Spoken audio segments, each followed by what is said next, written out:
Hi, I'm Erin Power. And I'm Laura Rupsis. We're certified health coaches, and this is Health Coach Radio. This podcast is about the art, science, and business of health coaching. We share our insider tips to help you become a better coach and entrepreneur. And we interview expert guests to discover how they've made it in this growing field. It's time for health coaches to make an impact. It's time for Health Coach Radio. Today we're chatting with Mark Sisson. Truly, this conversation is simply a catch-up with Mark. We wanted to pick his brain as to what he thought might be some of the up-and-coming health topics and opportunities for health coaches in the new year. And we really just wanted to hear what's going on in his life. If you're a Mark Sisson fan, and really who isn't, then you'll be a fan of this episode. We would love to have you screenshot your podcast player and tag us on Instagram at Health Coach Radio.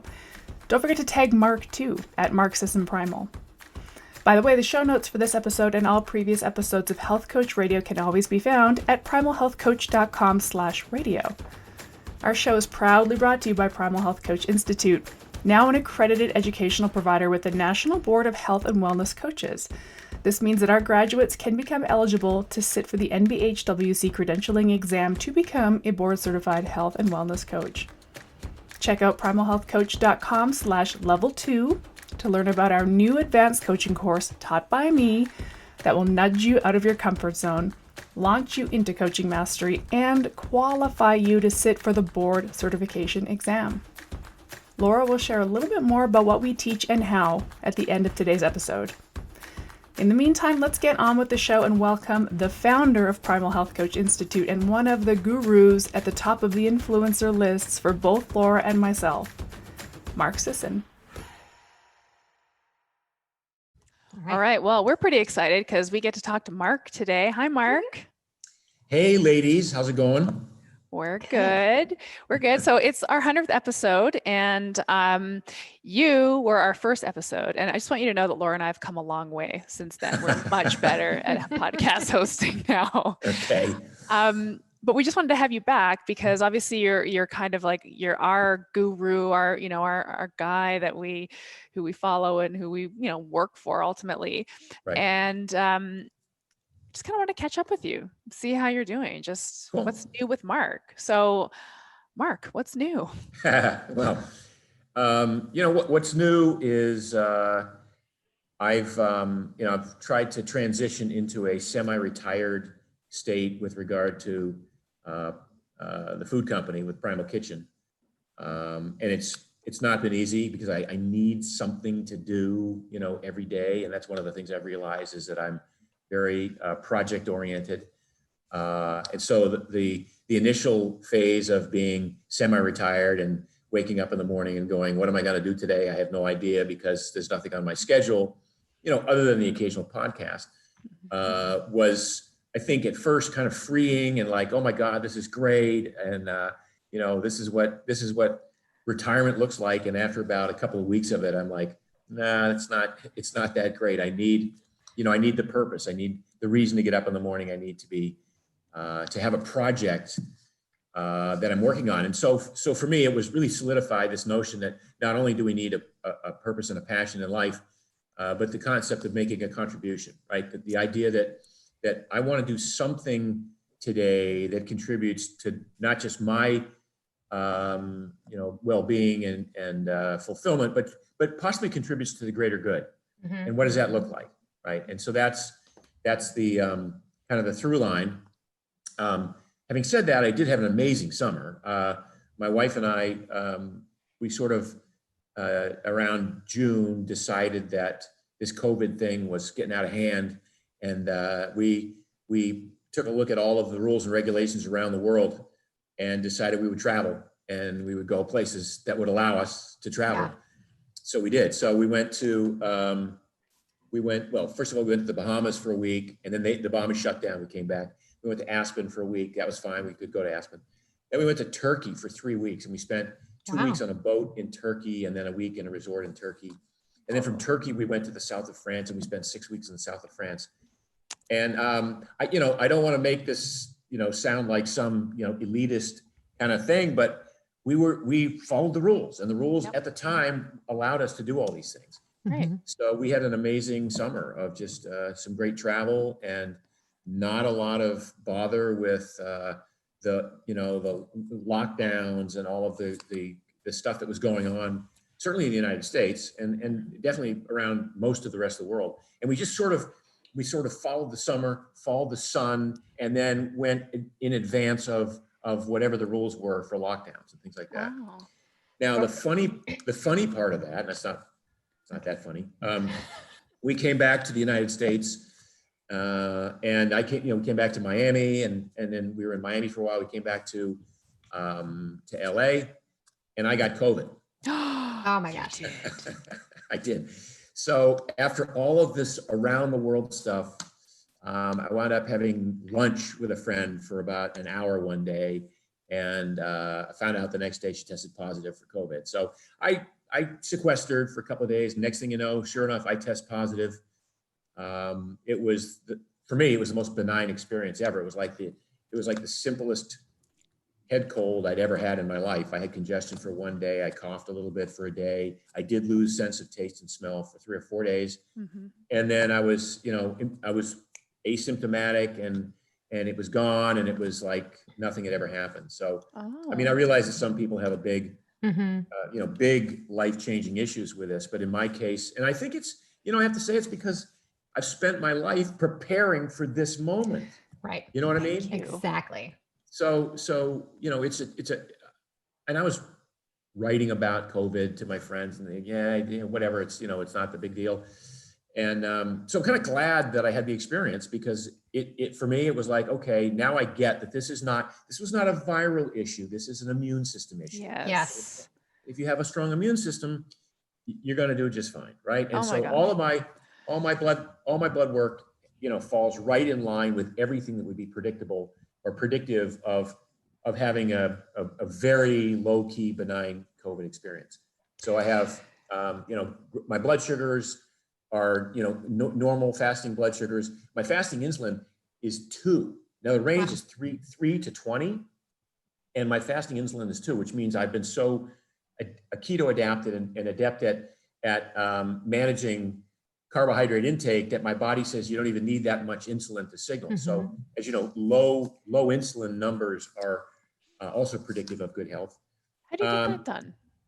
How did I get it done? Like fasting insulin. Yeah. Yeah. Because it's not on a normal panel. You have to request it. Well, I'm sorry, it's not fasting insulin. It's just insulin. It's just insulin levels. And I wasn't even fasted, by the way, when I was, I had fasting blood sugar, but I wasn't fasted when I did the insulin. Okay. Is it a separate test? Did you just say, hey, doc? No, it was part, no, it was, I That's I cool. went in, I go in because of my age, I go in and get a PSA check, every year. And then the next thing you know, I'm like, well, while you're drawing blood, let's just, let's just take a look at everything else. So my cholesterol numbers are like I'm 265 now for total cholesterol, but my HDL is 90. My triglycerides are 60. I mean, all these things sort of fall into where you would predict they'd fall for somebody who has a high fat, sort of keto-ish diet, right? Right. And anyway, little maybe TMI there for the listeners, except that everything that I would have predicted happened as a result of how I live my life in terms of preparedness for some risk factor for some disease or some infection. Yeah. Yeah. One of the things I was going to try to jump in and ask you, I'm like, maybe it's just opening a can of worms, but finding out more about your thoughts on the approach to sort of managing COVID and understanding, Erin and I were talking before you got on while we were waiting for you about our frustration with this whole thing, because she and I are both in the same boat as you, that we both fundamentally feel that this is an overall wellness, immune system, metabolic issue. And that this particular virus is just opportunistic to that our population here, certainly here in North America, is just metabolically unwell. That's what makes this so dangerous, right? But for those that are metabolically well, 99.5% of the people that even catch this thing survive it, right? To varying degrees of severity. Correct. Yeah. So we've been talking about I keep coming back to like, if these lockdowns worked, why would we need more than one? And if masks worked, why would we even need a lockdown? But part of me thinks this is almost a cover your own ass mechanism from the people that are in power, but also this like, what can I control? Instead of thinking, gee, I can control what I put down my pie hole and how I move, I can control whether I choose to go out or wear a mask and all these other things. And so I guess my question for you is when you first heard about this coming down the pike, and now that we're a few months into this, what are your thoughts on, hey, if you had your druthers and were the governor someplace, or, how would you kind of handle this? Well, I mean, I from day one, I recognize that this, in my estimation, this is it's a fairly, a form of the flu that's a little bit more severe than most flu seasons, right? And many of the people who have died as a result of this were elderly people who were, had comorbidities and who probably would have died anyway this year or next year from the flu had they gotten the flu. Right. And it's interesting the number of people that, like how few flu cases there are this year. Right. Which I find fascinating. But, from the beginning, the easiest way to, in my estimation, to control this would have been to say, recognize who's at risk and protect the hell out of them. Just like you wouldn't want anybody in a nursing home to catch the flu on any given flu season. Take the same precautions here and just make sure they don't get this. And allow people to, I think, go about their business. I think, if there'd been an early lockdown of say 3 weeks to flatten the curve, maybe that would have worked. But, this idea of flattening the curve lost its luster very early on. This was, we did flatten the curve, and we showed that there was not an overwhelming need for, say, ventilators. I mean, when Andrew Cuomo was saying we need 40,000 ventilators and we need all of these things just for New York City, and well, ventilators are what killed half the people that died from, inappropriate use of them. So the response was so overblown, and so I would say it's the most mismanaged event in human history. And I'm of the opinion that if we go back, if we had a do-over and go back to February of last year, and all we said was, look, protect the at-risk, protect the elderly, wear a mask if you're a person who's going to be coming in contact with at-risk people, try to maintain social distance and do, what you would normally do to not get a cold or a flu in any given cold or flu season, and then go about your business and maintain the economy, and because I think we have yet to see what the devastating effects of this are going to be. I'm seeing restaurants going out of business now that barely hung in there during the first couple of months. Yeah.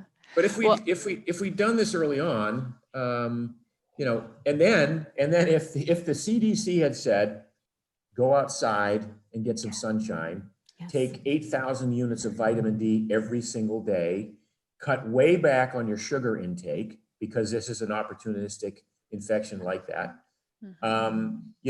If we would have had 50 or 100 million people shift their metabolisms around over the course of the ensuing 90 days, which we know from Primal Health Coach Institute studies and trainings that anybody can shift their metabolism around in 90 days. A lot of people who had real issues with this illness would not have had such major issues, and their immune systems would have been able to much more appropriately deal with it. That's the part that's frustrating is like in our echo chambers, we keep hearing that. It's vitamin D is a powerful ally in fighting this. Metabolic health, get your metabolic health dialed in. I think for a lot of like health consumers, they don't even know what that means, like metabolic health, like metabolic comorbidities. They don't know what that means. But if we talk about it in simple terms like hypertension and, blood sugar balancing and stuff like that, they might get the hang of it. And I feel like, we're 9 or 10 months into this now, and it's still just a fringe topic that only we're talking about. And I want to, like, why, to your point, why isn't the CDC talking about it? And what's interesting though, Mark, when you say like, this is what I trained for, like for your whole life, you've been shoring up your metabolic health. You're the vitamin D basically poster child as far as I'm concerned, right? I mean, so the fact that you had very easy outcomes from the condition is not a surprise. But like, just the narrative is so fearful. I mean, like, for example, the governor where I live, the premier of Alberta, he's on the focus protection bandwagon. He's like, let's just protect those who are at risk. Old people, grandma, grandpa, sorry, can't hang out with you this Christmas. My dad is at risk. He's got COPD, right? He's 80. So dad, sorry, buddy, you're gonna have to hang out at home. But the rest of us can go about our lives. And he got raked over the coals because it's not aligned with the fear narrative. It's this fear thing. People are just hanging on to fear. I don't know what that is. What is that, Mark? Mark, what is it? No, it's fear. I mean, it's like, it's a groupthink. It's part of the, a more liberal approach to society, which says, protect the elderly, the infirm at all cost, at any cost. All lives are valuable, and therefore any measure that may be seen as draconian in the general population is still evaluated as necessary and valuable if a life is saved as a result of that measure.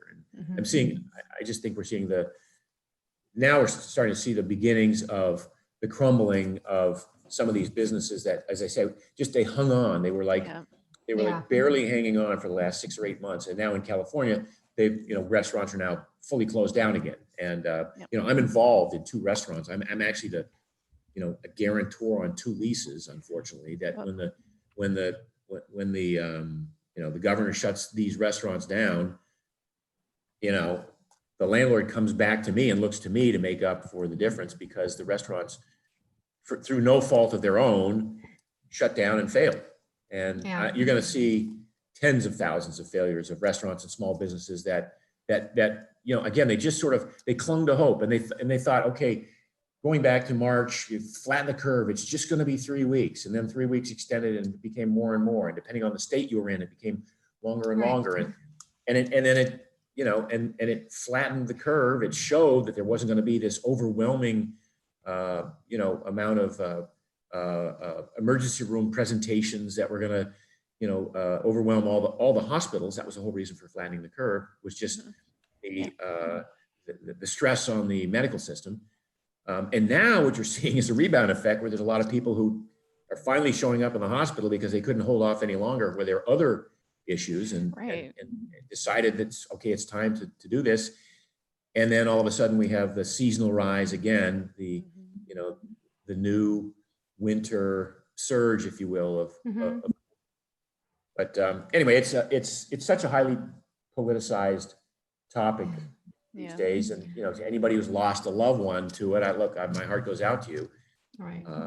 However, there's a discussion here about when is it appropriate to impose draconian lockdown measures on an entire healthy population. I mean, this is the thing that bothers me the most, is that I'm a guy who spent my whole life building my immune system, building my health, getting prepared for this. And then now you want me to stay inside and wear a mask and not go outside.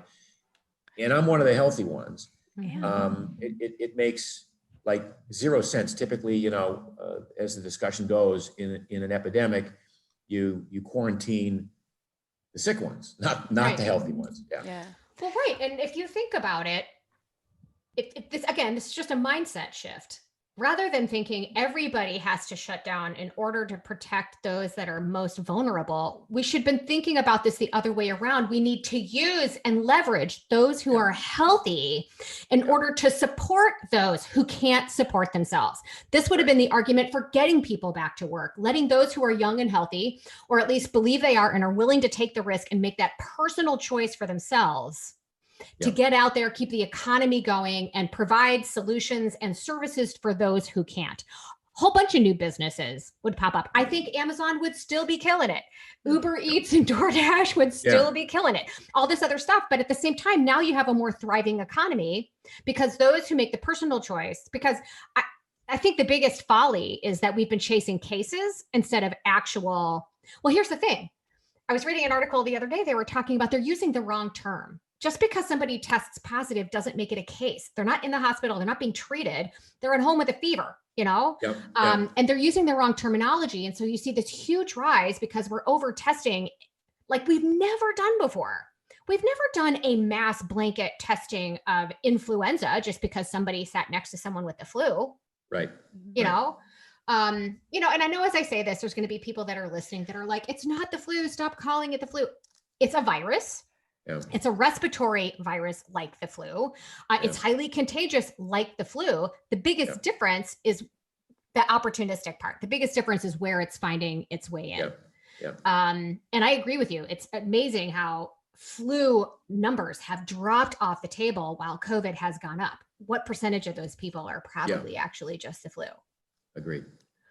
Oh my gosh. So that being said, Erin, did you want to add to that? Because I was going to pivot. I was just thinking, because that's a good point. Like when we're reporting on health data, like just as a general commentary, it's like we do sometimes report on the wrong thing. So rather than saying, like, for example, in Calgary, we have, 1,500 active cases and 100 people in the ICU. Okay, so that means there's 1,400 people not in the ICU that are just at home in bed recovering. Yeah. That's pretty good.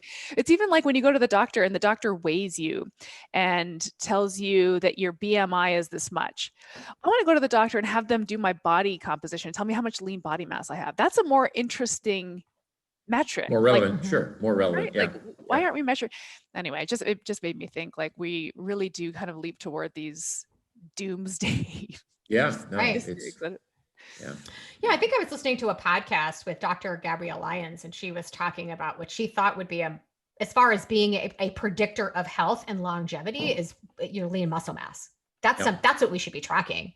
And is there a metric out there that says folks that have X percentage or whatever it is of lean muscle mass, and to follow those people and to see kind of longevity numbers and chronic health numbers? Because, well, I mean, so the term sarcopenia, describes loss of muscle mass over time. And sarcopenia is, and we've talked about it a lot in the health coaching, that, the one real metric you can measure, which is muscle mass in elderly people, and you can improve it dramatically with just a little bit of training. That's again one of the beautiful things about being a health coach, particularly for the elderly, for the geriatric, the improvements that you can see and generate over time.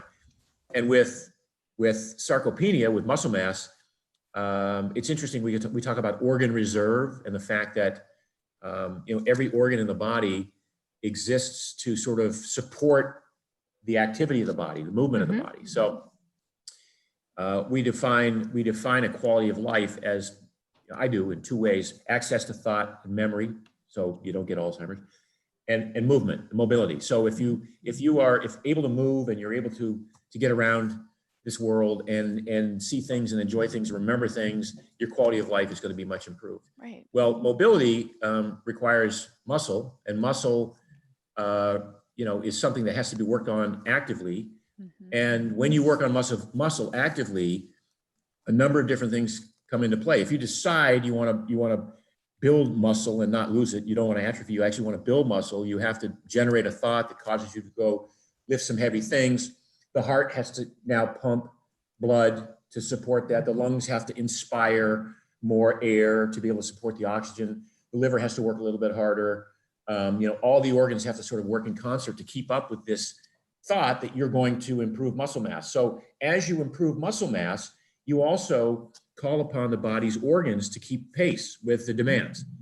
And so the single greatest payoff for having more muscle mass is having a stronger heart, having stronger lungs, having a more efficient liver and kidneys, and all of this manifests itself in certainly more mobility and greater energy throughout the day, and more enjoyment of life and more movement. And when you get sick, now if you have stronger heart and stronger lungs and stronger liver and stronger kidneys, when you get sick, your body's able to deal with the infection better. So your heart if you don't, the converse of that is if you have sarcopenia, you're losing muscle mass over time because the body goes, hey, I don't need to do anything to keep up with this clown. He's just, or she is just sitting on the sofa, lying in bed, watching TV. So there's no need for muscle mass. And with no muscle mass, there's no need for the heart to pump any more than say 10 or 15% of its normal capacity. There's no need for the lungs to take any more than 15% of the normal oxygen. The liver doesn't have to work that hard, because there's lots of carbohydrates coming in all the time. The liver doesn't have to make ketones. All of these things kind of come together, and so as people elect not to do the work and not to force their body to maintain muscle mass, all the organs sort of atrophy at the same rate. So organs atrophy at the same rate that muscle mass atrophies, and vice versa. They build at the same rate.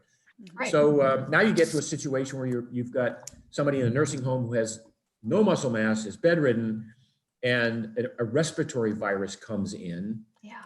There's nothing they can do. There's no, the lungs can't keep up with the demand for oxygen, so you have to, either cannulate or ventilate.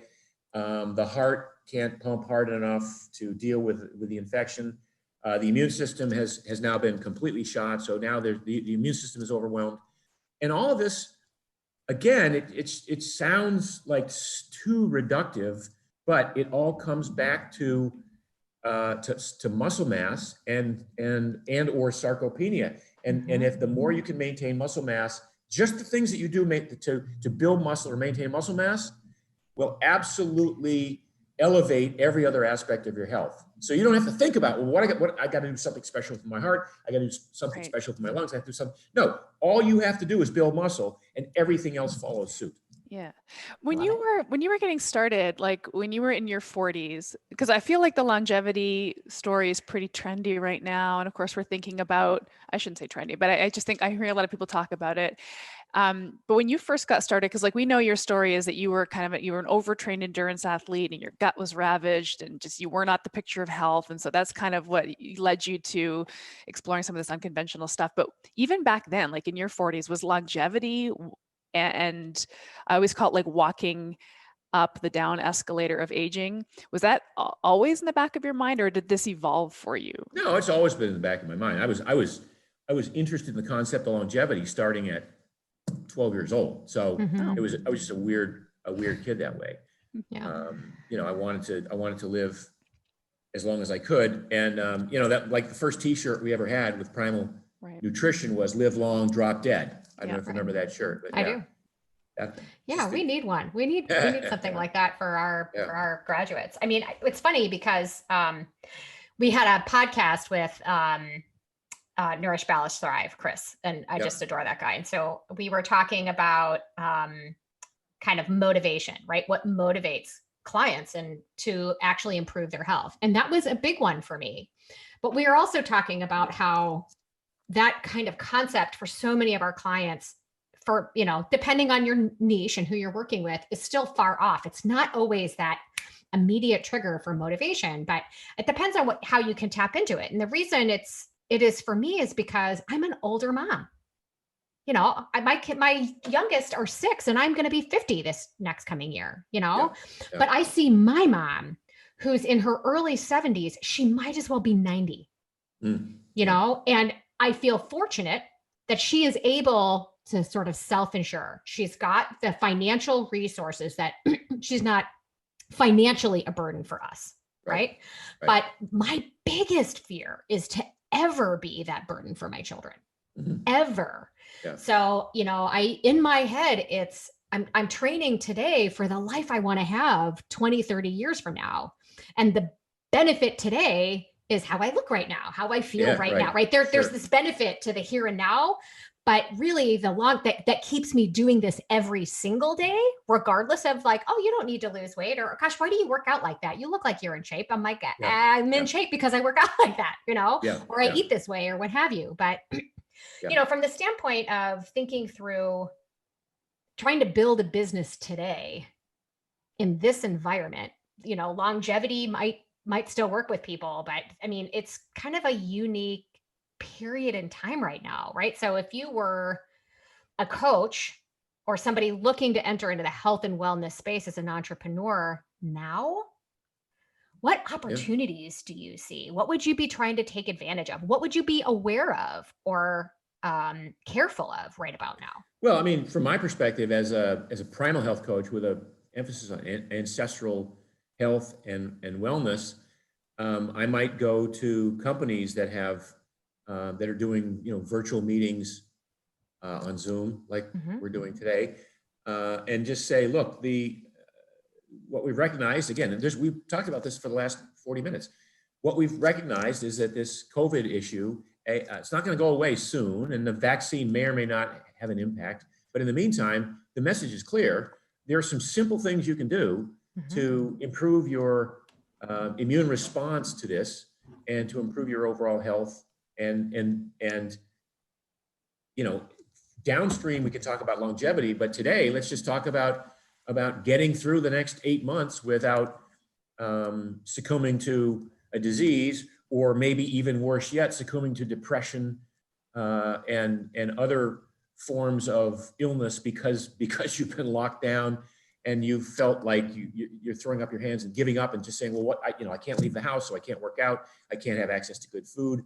What can I do? So I think as a coach, I'd be like looking at opportunities to say to maybe corporations, look, give me 50 of your people as a client base, and I will work with them during these times, and I'll get them on a vitamin D regimen. I'll get them on a workout regimen in the house. I'll show them how to clean up their diet to get rid of blood sugar issues and to normalize their blood sugar, and all the things that we know are predictive of a better outcome if, in fact, you do wind up getting not just COVID, but any sort of upper respiratory tract infection. Yeah.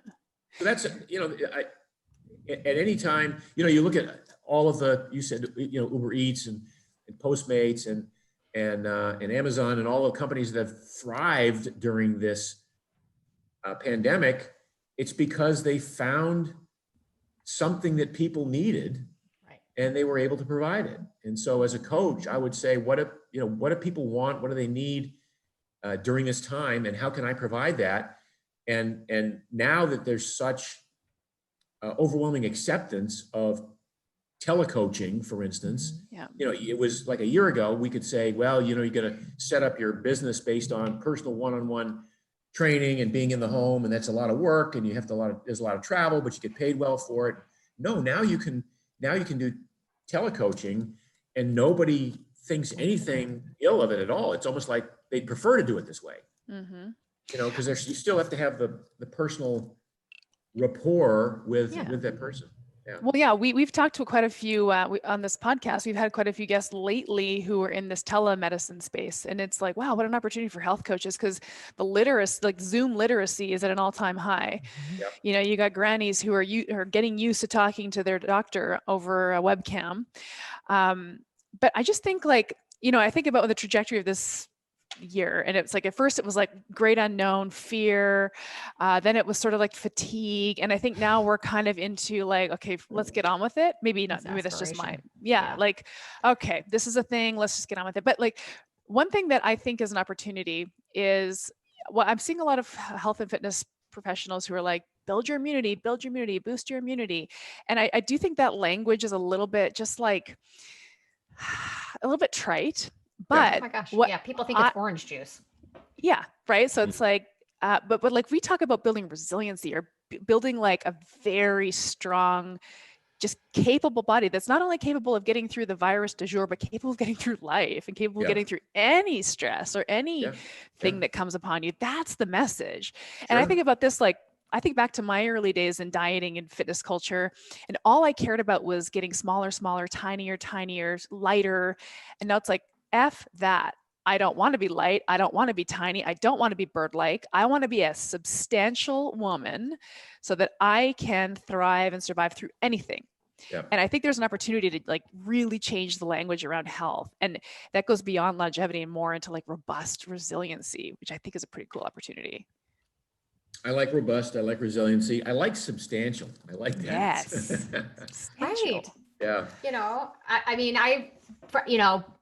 So I left Illinois, so I left my gym behind. I'm still technically the owner because of COVID, because they can't afford to buy me out right now. So, but this was the thing that I loved about that gym, was getting my hands on these women and teaching them how to lift shit and to not be afraid to add muscle and to be an example of a woman who can still be feminine and have some muscle on them. And the other day I got a message from one of my old members. She's a dentist. She's in her 50s. And, you know, she used to always joke about how she only lifted the baby bar. We have these little training bars and they're like 10 pounds or whatever. But she has never, quote unquote, RX'd a workout ever since she started, which is the prescriptive workout as written. She did not scale it for the first time ever. And she's like, the first person I wanted to tell was you, you know, because she felt strong. She's like, I did real push-ups, Laura. I did real push-ups, not on my knees. I did an actual box jump, which I told her, box jumps I'm not all that worried about. There's a pretty good risk for injury there, but she wanted to do it and she made it a goal for herself and she got it done. And she's like, did she do an actual pull-up? Not a kipping not yet, pull-up, but she's getting there. You know, but she will do them. Before she was just doing ring rows. She was afraid to hang from the bar. Now she will hang from a bar. She doesn't kip. We used like these big rubber bands. We don't want people to kip until they can do a certain number of like strict pull-ups. Okay. Right.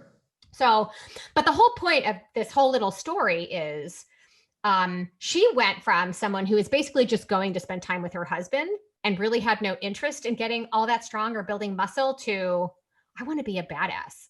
I want to feel strong, you know, and she looks great. I think at the last, before I left, I looked at her, she had her little tank top on. She had shoulder muscles, you know, she was looking great. And she's like, you know what, my frame of mind and just how I view health and my body is so different now since I started like having this goal and reaching towards getting stronger. It's just amazing. And that's what I'm bringing into this new business. How would you package her experience in her words as say a marketing pitch for somebody else who hasn't considered doing that? You know what I mean? It's like, what would you, It's all about building feeling strong, sexy, and youthful again. That's really my pitch, is having this muscle-centered practice about helping my women feeling strong, youthful, and sexy again. Because, you know, we hit a certain age and it's really easy to not feel those things, particularly when we have probably lived a couple of decades worrying about taking care of someone else. Right. You know, our children, spouses, and we tend to fall by the wayside and we don't pay attention to ourselves. And we've looked back 20 years from now and the health of their marriage isn't the same. Their self-worth and self-esteem is not the same. Everything's been wrapped up in who they are to somebody else instead of who they are as a person. Right. And so, so I just got down here and I'm like, I feel like I should be in this all big rush to get everything launched. But part of me is like, fuck. It took me it was a lot of energy to get here. Sure. I'm going to enjoy this for a little while. And I'm taking much smaller steps in defining that, because it's interesting that you asked me that question, because that's what I've been asking myself over the last couple of years. How am I going to express this? And I'm working with a friend of mine to try to get this up online and do it all digitally. Because what I want to do is offer personalized programming. Right.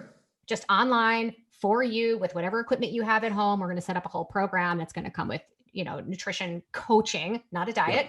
We're going to talk about food, you know, all that stuff. So that's the direction this is going. But I will tell you, I think this transition to doing things more remotely and telehealth and telecoaching, it's going to make that transition a lot easier for me than it might have been beforehand. Oh, I think it'll be easier for all of our coaches. I mean, again, I think that's any of the coaches that are listening to the podcast, you know, the opportunity has never been greater than it is now for, you know, receptivity to coaching in the first place, and then the actual execution of it through telecoaching. Yep. I want to ask you, Mark, I want to circle back to your semi-retirement, because my ears perked up when you said that. Erin, do you want to be semi-retired? I really do. You're such a young little chippy. What? Oh my, I'm tired. Anyway, but this is not about me. This is about Mark. But you need something to do. That's what people always say when they talk about retirement. Oh, you'd miss it. You'd always want something to do every day. And I think in my head, like, no, I'd be really content to do nothing all day. But, you know, Now you're a guy who's entrepreneurial. You've always been that way. Like we just know that about you. So you said you always need something to do every day. And you're a project-oriented person. You always want to connect to your purpose and passion. So what is Right. that looking like? Like what kind of stuff are you working on when you, because I was at your place in February when you were kind of maybe newly retired, or semi-retired, and you're on your computer all day. I'm like, what's he working on? What could he possibly be working on? Like, I'm just curious, like what kind of things are occupying your.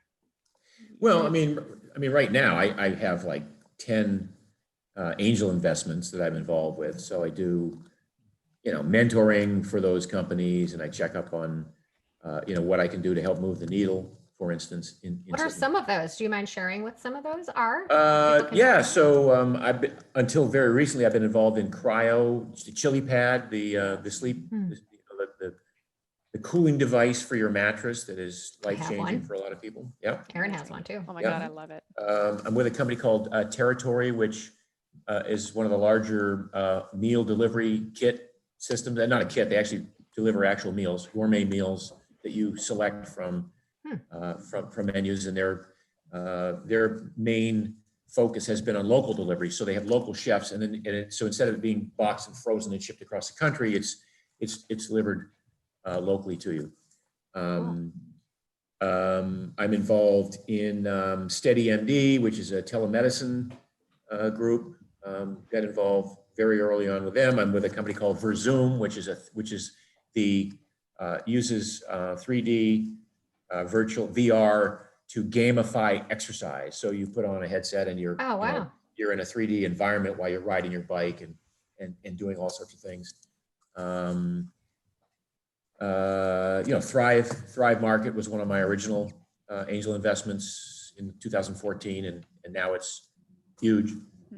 So I'm very much involved in Thrive, things like that. So that's, they're all sort of in the space that I can help move the needle in terms of health and wellness. Awesome. Yeah. I love that. I get, interestingly, so, as my role here as admissions director, I talk to people that are curious about coaching, and I get, I don't know, at least 10 people a week that's what they're semi-retired now. They have time now to follow a passion, but their first question is, am I too old? Is this too late? And I'm like, no, are you kidding? Now's a great time. And we see it happen all the time. There's this kind of coming into either semi-retirement or retirement, but these people are like, I don't want to not do something. Right. And I think I can move the needle there. So you're talking to people your age, let's say you're talking to someone who's your age, who's done something else for decades, but like you, has had a passion for health and wellness, or has had a great health story. What would you tell them? If they want to be a health coach? Yeah. If they want to be a health coach? Same thing. I mean, if you have the excitement for it, that's number one. If you have the passion for it, and you're willing to, learn what we can teach, you can change people's lives at any age. But it seems like, and we've had this discussion with some of our own coaches who are in their 60s and 70s, and who have now, that's their niche. That's what they go after. They go after people that they know who can relate to them on a level of age, and people who can be impressed with the results that you as a coach have had over the past few years. And let's say you're like my age, I'm 67. And I'm still fit enough to play Frisbee and do some pretty cool things athletically outside. But I meet people who are my age who haven't done anything for 20 years. And they might be the people who say, well, is it too late? And my response would be, not only is it not too late, check this shit out. If you start now, you will improve every day for the next 10 years. In other words, like I'm at my age, I'm not going to improve anymore. My days of improving are behind me, right? My PRs are long in the past. And that's because I pushed the envelope so long, and I'm happy I did. And I'm coasting on the, sort of the benefits of that, but it's not without its own set of issues of mortality when I can't do what I used to be able to do, right? But somebody who hasn't done anything, who's my age, who hasn't done anything for 15 or 20 years, and who, hasn't incurred the injuries and hasn't hit the PRs, to think that you could improve every day for the next decade from 67 to 77, for instance, it's not not just outside the realm of possibility. It's quite likely that if you do this right, every one of your metrics in terms of your biochemistry, in terms of your physiology, can improve to the extent that you then recapture some of that lost youth, to the extent that you now have access to greater mobility now than you had 15 years ago. And we see that a lot, especially with pain. People who, who've been dealing with sarcopenia, loss of muscle, and pain, and they're in that slippery slope downhill, like it's only gonna get worse for the rest of your life unless you do something about it. But once you start doing something about it, now it's on an upward trajectory, and you can improve dramatically over time if you do this the right way. You just need a coach to show you, how to do it the right way, and not waste your time and not have you overdo it, but kind of guide you along the path. And so anybody who's my generation wants to be a health coach, I'm like, God, the world is your oyster. You could build $100,000, $200,000 business in almost no time if you do this the right way. If you can actually figure out, who your market is, and put together a program that's tailored for them, that you buy into personally, and that you've created yourself. And as we know, with the Primal Health Coach Institute, there's no one cookie cutter program. We give you the basic tenets of the biochemistry and the biophysiology, but the rest is kind of up to you to play around with and mix and match and figure out, who your client is and how you want to address them. And, so there's never been a greater opportunity in the history of the world to be a health coach than right now, I think. Completely agree. Oh yeah. Because I think one really interesting thing about what you mentioned in this conversation, Mark, and you mentioned in a previous conversation we had about something unrelated to today's conversation. Anyway, is your definition of longevity is physical, but also mental. There's a mental piece to it that is sometimes not being talked about. And I always think about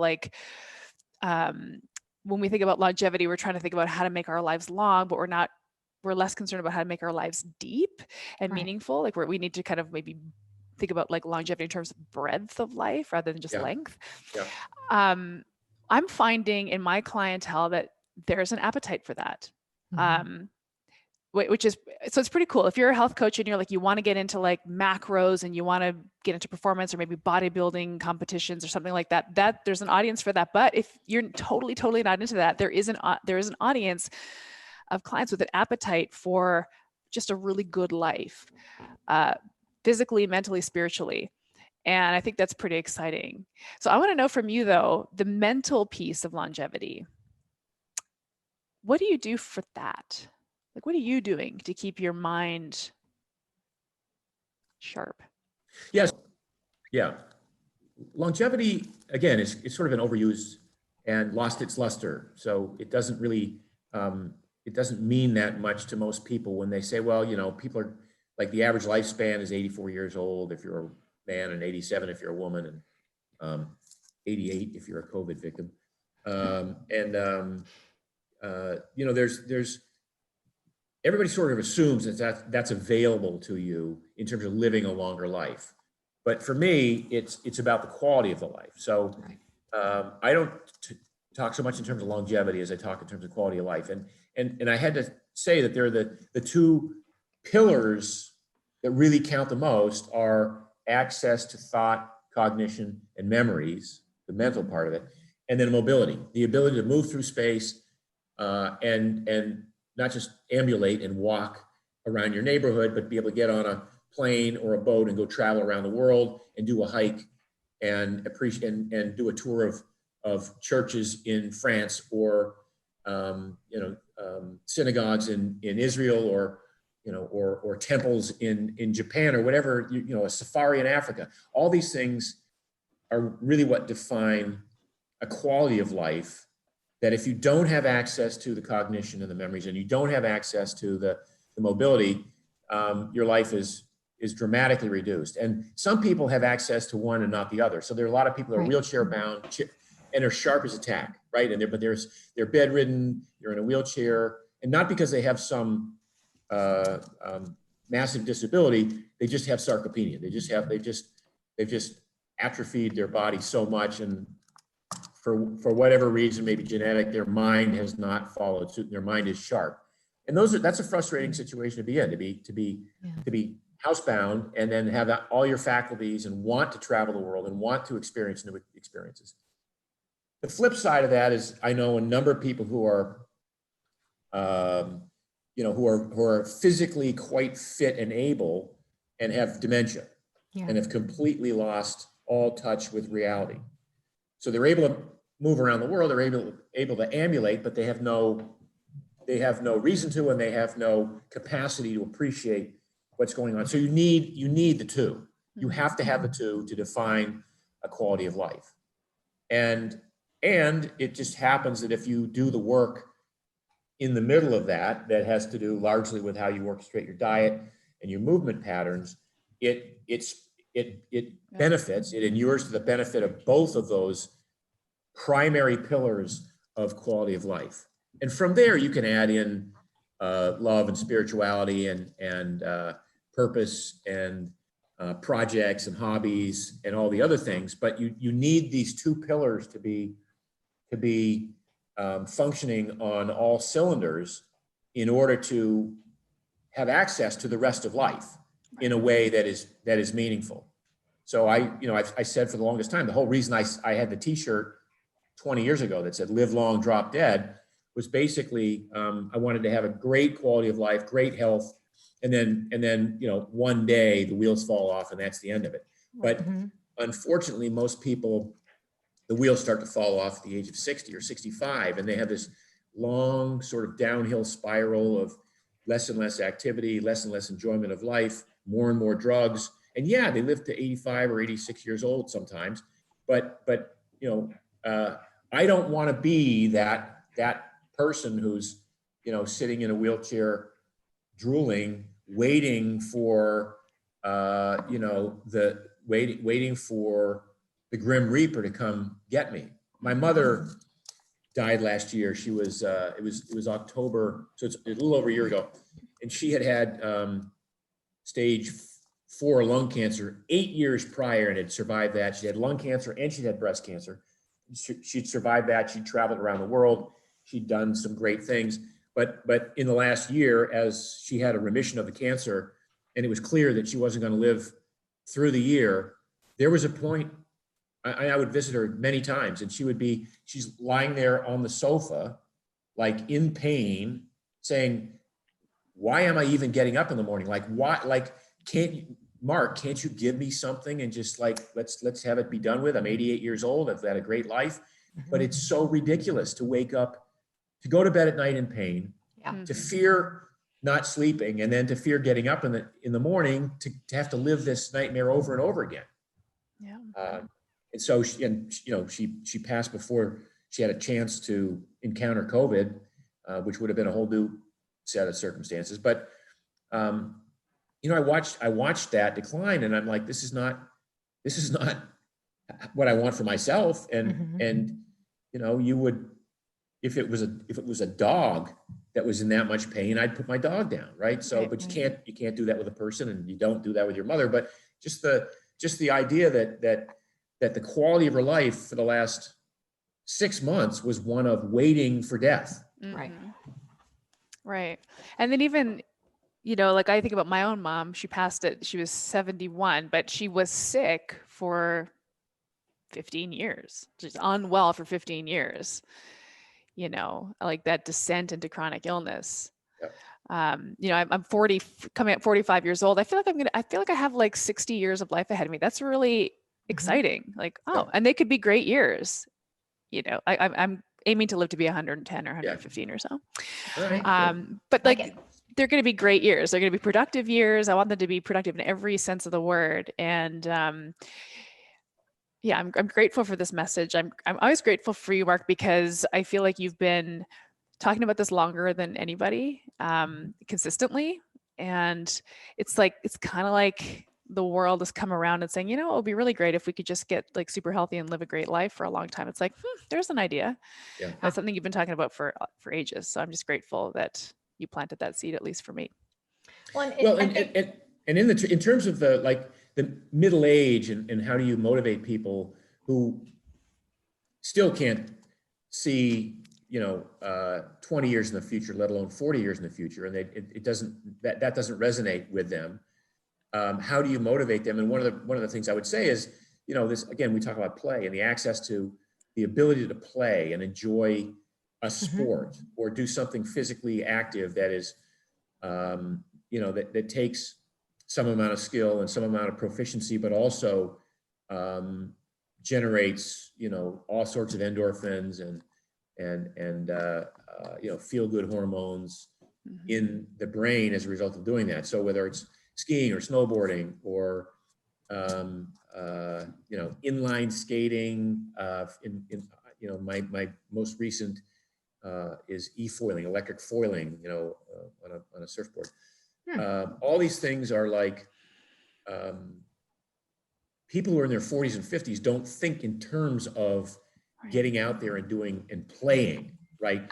And so for them, the idea of a longevity program, or even developing the concept of resiliency or robustness or substantialness is, it's still a kind of a secondary motivator. It's not a primary motivator, but I think in some cases, playing a sport and being proficient at it is. I was thinking this made me think, I'm sorry, but this is probably 4 years ago. I was at the Calgary Stampede, which is the big rodeo we have here.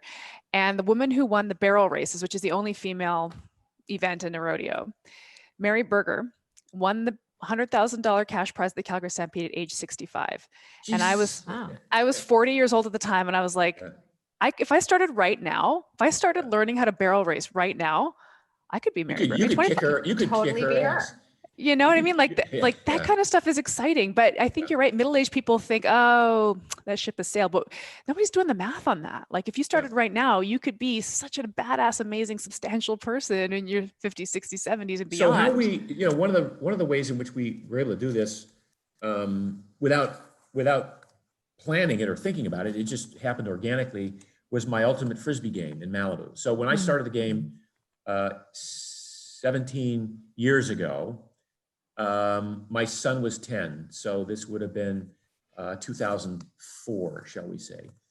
And, we started because so many of the kids in Malibu are good soccer players. Malibu is a big soccer community. And the kids grow up playing soccer, and some of them become state champions and all-stars and whatever.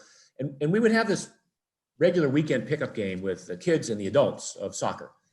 And by the time my son was 10 and his friends were 10, 11, 9, 12, whatever, I couldn't get enough parents to play in the pickup game because the kids were so good.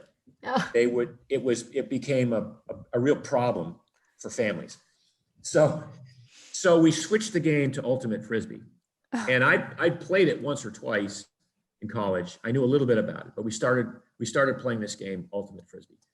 And we to get the dads to come out and play, some of the moms too, but mostly the dads and the kids to come out and play. So now we have a new game where the kids aren't that great and the dads are a little bit better because they know how to throw a Frisbee.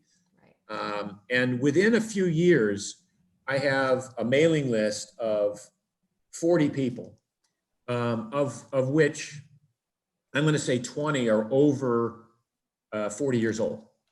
And over the years now, I've taken, and I remember some people who came out at the age of 45 or 50 and sucked so bad, and we're like, oh my God, this guy, he's trying to hang with his 14-year-old kid. And it's just, the kid is showing him up. But over time, I've watched these dads, these 45, 50, 55-year-old people become really good Ultimate Frisbee players and really good athletes. And a couple in particular that would just, like, this one guy was the most gangliest guy you've ever seen. He probably never played a sport in his life. He's a lawyer, he's a corporate lawyer, and he shows up to play Ultimate with us. And I'm telling you, within 5 years, he's the most improved player on the squad. And I watched that over years and years. So I've watched, and here's the most important part. These men to this day show up every Sunday to play Ultimate, to be chosen on a team because it's their favorite thing to do all week long. Don't tell their wives, but it's their favorite thing to do all week long. And that was such a an eye-opening experience for me to have older men and oh, by the way, so then here's almost the better part of the story is women started to play with us, and the women they couldn't hang. I'm sorry.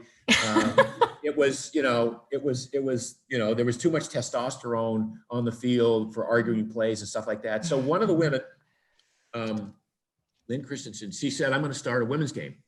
And so she started a women's game that would start 2 hours before the men's game on Sunday. And over the years, more and more women started to play her game, and more kids started to play her game. And I've been going, as I now live in Miami, when I come to Malibu and I visit and I'll play, I'll get into games. And I go for the women's games. And holy shit, these women are amazing. They have become great ultimate players. They're wickedly competitive. Yeah. Their skill levels are incredible. And again, these are as you say, they're older moms. They're in their late 30s to early 50s, and they're out there running their asses off, jumping and throwing and catching this frisbee in midair. And these are people who, had it not been for this game, would have no reason to play a sport for the rest of their lives ever. Right. And yet here they are again. They look forward to it. So Lynn, now her mailing list is 40 or 50 people, and the men's mailing list is 40 or 50 people. It's a small town in Malibu. So amazing. I've watched this. It's almost like a little social experiment that I conducted over a period of 10 years. Yeah, but isn't that like isn't that like that's a real human experience? Would it not be? Like, you're communing with your peers and you're physically exerting yourself, and I think it's very human. Maybe I'm just extrapolating, but like to learn and pivot and grow and have to acquire new skills. We would have to, like, as we were evolving, we would have had to acquire new skills on the fly. We wouldn't just have packed it in and said, oh, I'm old now, I'm not going to bother learning anything new. For some reason in modern culture, adults are so uncomfortable with being in the discomfort of the beginner's mind, like trying anything new. But then there's these outlier communities, and I'm finding, to kind of bring it full circle to health coaching, that's honestly who our clients end up being. They're people who are like, I've kind of been doing this dieting paradigm for a long time and it's not really working anymore. I'm open to learning something new. Maybe I'm open to having a relationship with a coach and having them teach and encourage something new. So it's exciting. It's an exciting time, I guess, to get into this stuff. Oh, it sure is. And it's just, I don't know about you, Erin, but I still have to battle the clients coming to me saying, okay, so what do I need to eat? Do I get a meal plan? It's like, right. Oh. And I'm like, you know what, look, now that I'm down in Florida, believe it or not, I can actually do that, but I actively choose not to. I'm like, okay, so if I do that, then you're just going to be on another diet that's going to last for the next 6 to 8 weeks, or the length of our relationship, until you decide you can't afford me anymore or don't need me anymore because you know what to do. But then the minute we're not together and you don't have somebody else putting you on a diet or giving you a meal plan, the wheels are going to fall off and you're going to come back to me. So how about we just spend the next 12 weeks together just learning about food and learning about your body and being able for you to troubleshoot and understand what your body's telling you. And, I agree. It's like the mind of I'm not an expert, or this is all still so new to me. I need somebody to tell me what to do. It's almost like we forgot how to just be a kid again and learn for the sake of curiosity, because we're curious. And I mean, I see this, being an older mom has its advantages. I see it in my 6-year-olds, how hard they work to acquire a small skill. And most importantly, how many minute innate questions they ask me that I'm like, why is that important? But it's their little mind trying to figure out their place in the world and how all this works. We've become so disconnected from our own bodies and how our bodies actually work that we're literally starting in that place. It's okay for you to ask me these teeny tiny little questions. I might not know the answer to them, but you know what? I bet if we really look deep enough, you do. And that's kind of, oh, absolutely. It's just the difference there. And anybody can go, especially if they have insurance, can go sit with a dietitian or whatever and get some diet or meal plan that they will be successful on for 4 to 6 weeks and then until fail. They're not. It's about sort of, this is what I think that and Aaron and I talk about this all the time, and it goes to your story with Ultimate Frisbee. Is what you did there is you gave people an opportunity to change a piece of their environment that they actually looked forward to, and gave them a positive trajectory in another direction. And that's exactly what coaching is really all about, is helping because look, our bodies have not changed. The human body has not changed in thousands and thousands of years. So our bodies aren't broken. What has changed is our environment. Sure. Our environment is messed up. And that's what we need to change. And that's what we need to fix. And this is what's going to help make longevity finally be something to look forward to, instead of something to dread, being, that aunt or uncle or mom or dad that just sits in the wheelchair in the corner on Christmas that nobody talks to. Right. Right. We need to end on a happier note. That was not. It's a good note. No, it's a good note because there's a positive trajectory that's available to everybody if you pick the right environment. I think that's a great message about shifting the environment and changing the environment. And so the metaphor would be, in the Frisbee game, nobody had ever encountered this sport before. Right. And so they didn't have any preconceived notion about what it looked like to suck at it, for instance, right? And so with that in mind, everybody sort of learned together and supported each other in a way that you would not otherwise ordinarily find in a playing field. So I was able to identify Ultimate as a great sort of life metaphor for learning new skills and improving all your biomarkers at the same time. So I think, most coaches can probably come up with something, a way in which to change the environment of their clients that, I'm not going to say tricks them into, because you want to have them, you want the client to have fun and enjoy and want to get up and do it and want to participate. Right. For that reason. Yeah. Maybe you could do barrel racing next. Cool. I'm going to get into barrel racing. Yeah. So I know we want to let you carry on with the rest of your day, Mark. We were chatting before we press record that you're working on a new book. Yeah. So 2 meals a day, and it's coming out in the first part of 2021. It's basically takes the concept of, this timed eating window, intermittent fasting, if you want to use that term, recognizes that we eat too much food in general as a population, and that the thing that really causes us to eat too much food is our inability to maintain control over appetite, hunger, and cravings. And this book is all about how do you do that with, ease and grace. Mm-hmm. Awesome. I love it. Yeah. When's it coming out? I think in February. Okay. First part of February. Yeah. Oh, so soon. Is it a Primal Blueprint publishing book, or is it with this other publisher? Okay. Brad Kern's calling me right now. Wow. my co-author. His ears are burning. Yeah, exactly. Okay. Cool. Awesome. Yeah. We'll be on the lookout for it. And thanks for sharing a piece of yourself and your time. We really appreciate it on our 100th episode. Congratulations on 100 episodes too. That's crazy. Yeah. All right, ladies. Awesome. Thank you so much, Mark. Bye. This podcast was brought to you by Primal Health Coach Institute. To learn more about how to become a successful health coach, get in touch with us by visiting primalhealthcoach.com/call. Or if you're already a successful health coach, practitioner, influencer, or thought leader with a thriving business and an interesting story, we'd love to hear from you. Connect with us at hello@primalhealthcoach.com and let us know why we need to interview you for Health Coach Radio. Thanks for listening.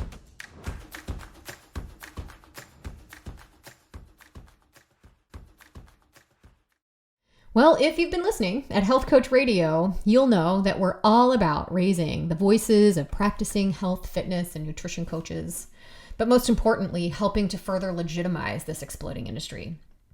Aaron and I have disclosed often that we're on the faculty of the Primal Health Coach Institute, founded by none other than the health and wellness legend, Mark Sisson.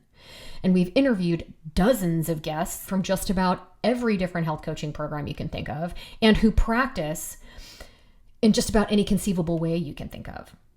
But our allegiance is to the health coaching industry in its totality, first and foremost.